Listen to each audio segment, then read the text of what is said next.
sejahtera untuk kita semua. Perkenalkan, nama saya Dewi Sartika Zebua dengan NIM 8604131197, Fakultas S1 Pendidikan Sekolah Dasar dan Ilmu Pendidikan. Pada video kali ini, saya akan menyelesaikan tugas mata kuliah saya Filsafat Ilmu tentang pilar-pilar pendidikan dan relevansinya di era digital. Berikut videonya. Baik, langsung saja. Yang pertama, saya akan menjelaskan makna pilar dalam pendidikan. Pilar dapat diartikan sebagai dasar atau tiang penyangga yang menjadi fondasi kuat bagi sistem pendidikan. Seperti sebuah bangunan yang membutuhkan tiang agar tetap berdiri kokoh, pendidikan juga membutuhkan prinsip-prinsip yang menjadi pedoman dalam membentuk peserta didik yang cerdas, berkarakter, dan mampu menghadapi perkembangan zaman. Salah satu tokoh pendidikan Indonesia yang memberikan dasar penting dalam pendidikan adalah Ki Hajar Dewantara. Beliau memperkenalkan 3 prinsip pendidikan, yaitu Ing Ngarsosung Tulodo, Ing Madya Mangunkarso, dan Tutwuri Handayani. Ing Ngarsosung Tulodo berarti di depan memberi teladan.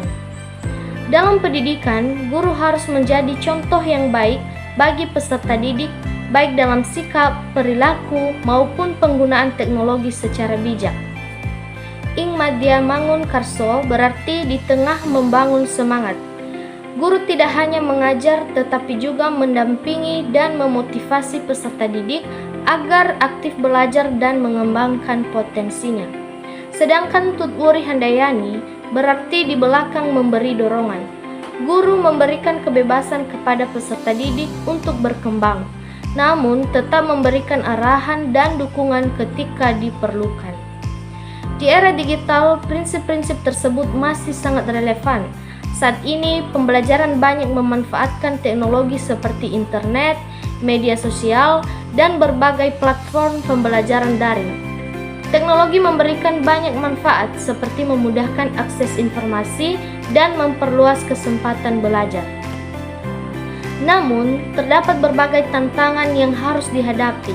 Misalnya, masih ada peserta didik yang kurang memiliki literasi digital, penyalahgunaan media sosial, penyebaran informasi yang tidak benar, serta menurunkan interaksi langsung antara guru dan siswa.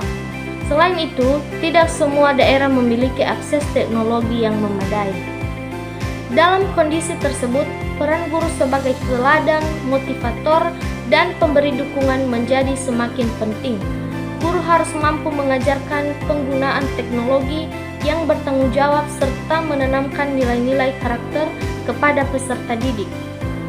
Menurut saya, pilar pendidikan Ki Hajar Dewantara dapat menjadi solusi terhadap berbagai persoalan pendidikan nasional saat ini. Ketika teknologi berkembang sangat cepat, pendidikan tidak boleh hanya berfokus pada pengetahuan, tetapi juga pada pembentukan karakter, etika, dan tanggung jawab. Dengan menerapkan prinsip Ing Ngarsosung Tulodo, Ing Madya Mangunkarso, dan Tutwuri Handayani, pendidikan Indonesia dapat menghasilkan generasi yang tidak hanya cerdas secara akademik, tetapi juga memiliki karakter yang kuat dan mampu menghadapi tantangan era digital. Demikian presentasi yang dapat saya sampaikan. Jika ada kesalahan kata, mohon untuk dimaklumi. Saya Dewi Sartika Zebua mengucapkan terima kasih banyak. Sampai jumpa di lain waktu. Bye-bye.